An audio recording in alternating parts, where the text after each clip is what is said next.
አዎ አውቃለሁ እኮ ግን ማለትም ያው እንደነገርኩሽ ነው። እግዚአብሔር ስልኩን ስለምፈልገው ብቻ ነው ይሄን ጥያቄ ላንቺ ያቀረብኩት። ምክንያቱም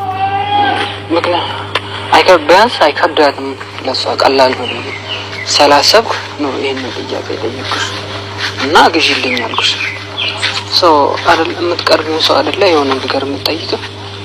እኔ ደግሞ በቃ ከባድ ነገር አይደለም ለሷ አይከብዳትም። አሁን ለኔ ከባድ ነው። ለምሳሌ እዚህ ሰርቼ ምናምን የስልክ ልግዛት ትንሽ ይከብደኛል፣ ብዙ ጊዜ ይፈጅብኛል። ግን አንቺ ቢያንስ እውነቴን ነው የምልሽ ግዢልኝና ማለት ነው ስትመጪ ቢያንስ ልከፍልሽ እችላለሁ ገንዘቡን ማለት ነው።